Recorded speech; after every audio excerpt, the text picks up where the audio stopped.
الله الرحمن الرحيم قد جاءكم من الله نور وكتاب مبين صدق الله العظيم وصدق رسوله النبي الكريم معجزات اکرام آقائے دو جہاں صلی اللہ علیہ وسلم کو اللہ تعالیٰ نے خاتم النبیین بنا کر بھیجا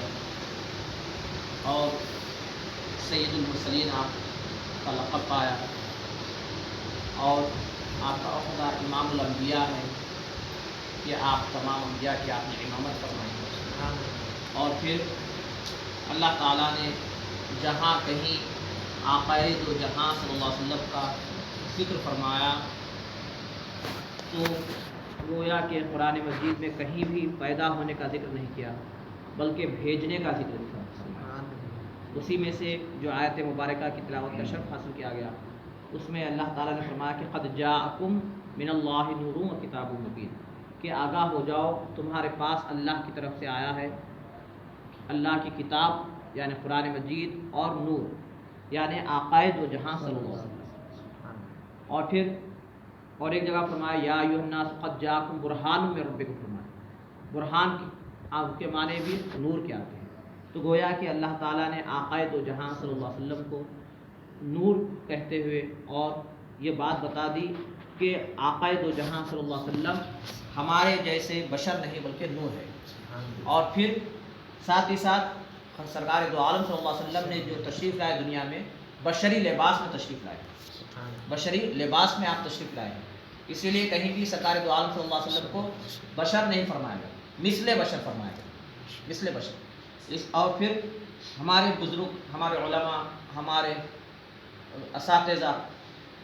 جو ہمارے بڑے ہیں وہ کہتے ہیں کہ اللہ تعالیٰ خالق ہے، اللہ کے علاوہ ہر چیز مخلوق ہے، تو آقائے دو جہاں صلی اللہ علیہ وسلم بھی اللہ کی مخلوق ہی ہے، اللہ ہی نے پیدا کیا، لیکن سرکار دو عالم صلی اللہ علیہ وسلم کو ایسے پیدا کیا جیسے کسی اور کو پیدا نہیں کیا، اور پھر کسی اور کو پیدا بھی نہیں کرے،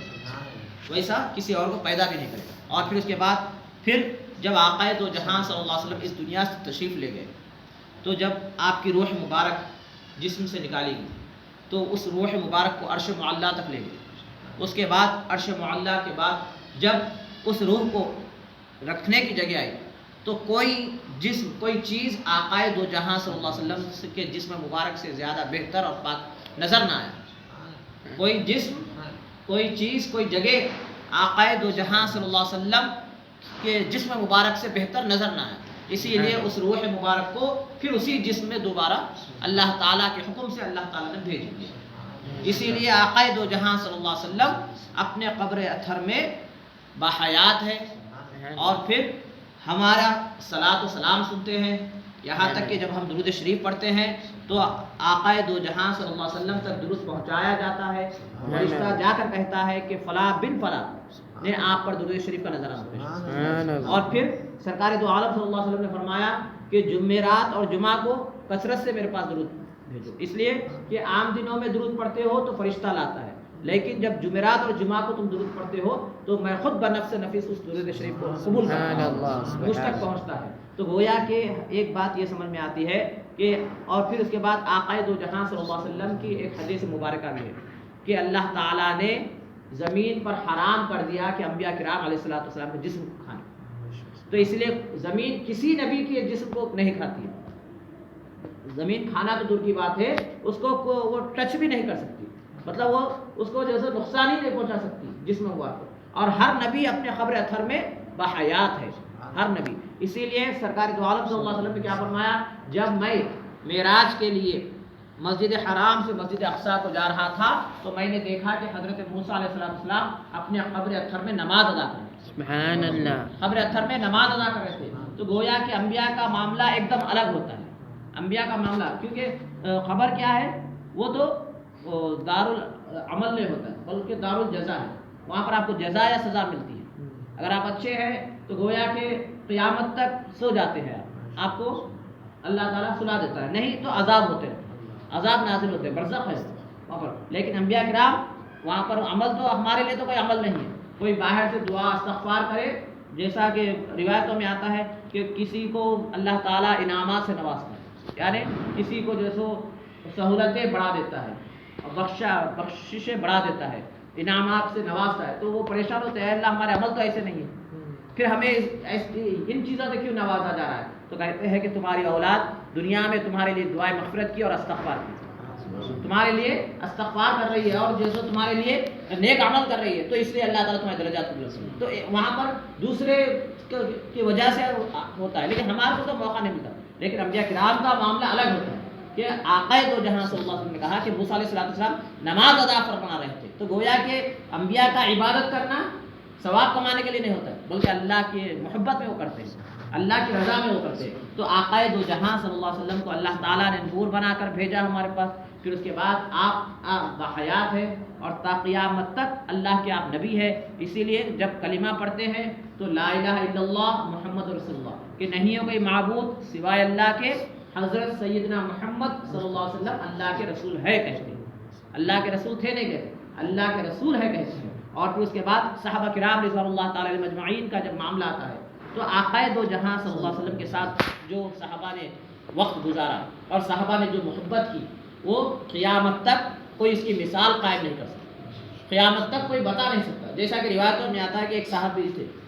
وہ صحابی کا کام یہ تھا کہ آقا دو جہاں صلی اللہ علیہ وسلم کے اونٹ پر کجاوا بننا،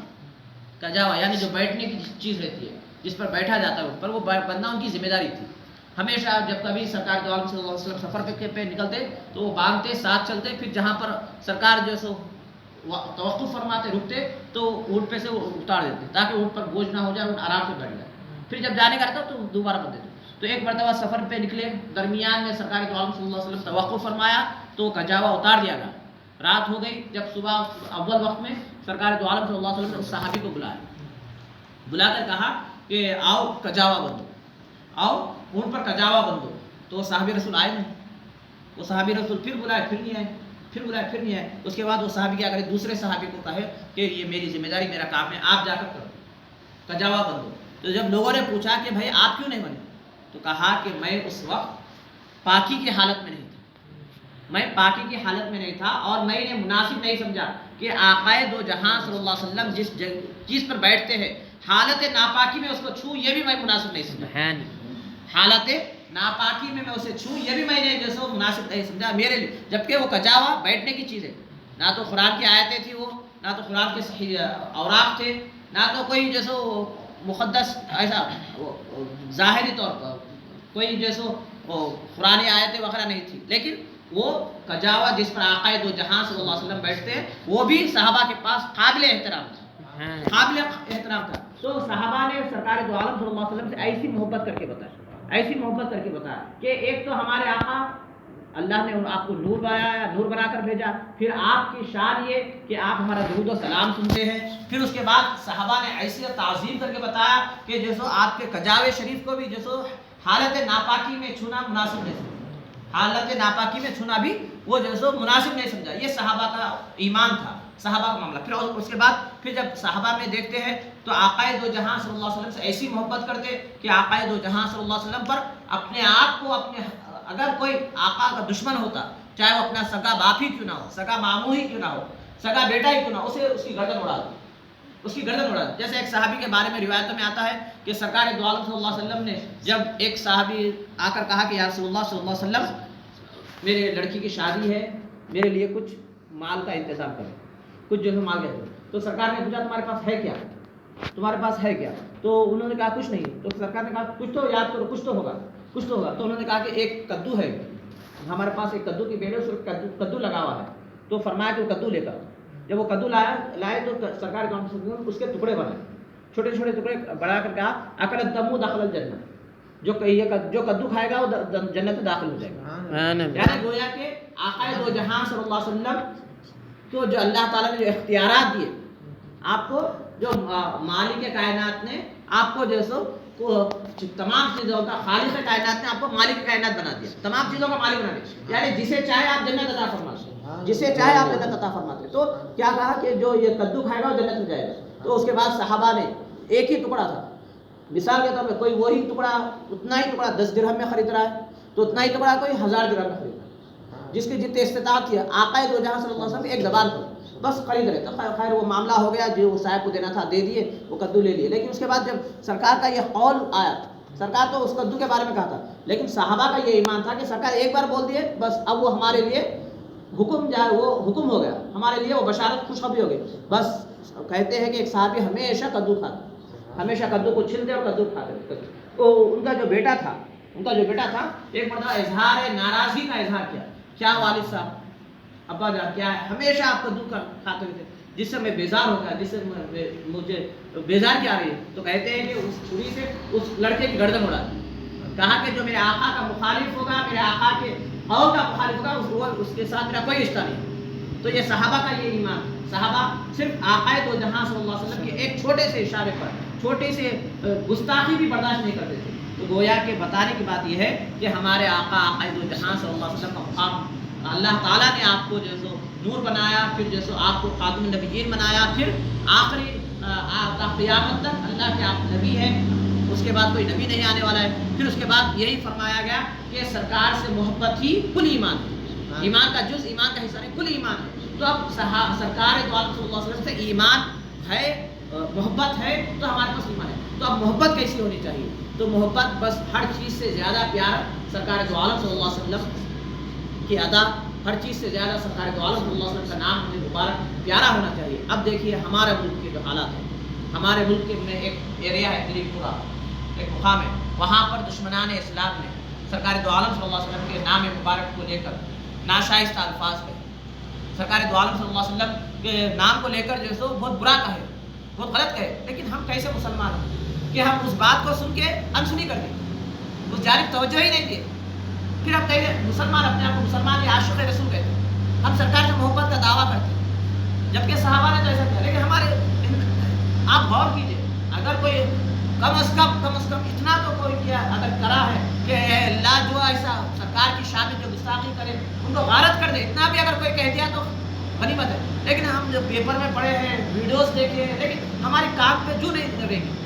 بس ہم جیسا انجام مار دیے، جیسا کہ نوز باللہ تعالیٰ سرکار سے ہم کو واسطہ نہیں ہے، یا جس کے بارے میں وہ کہہ رہے ہیں وہ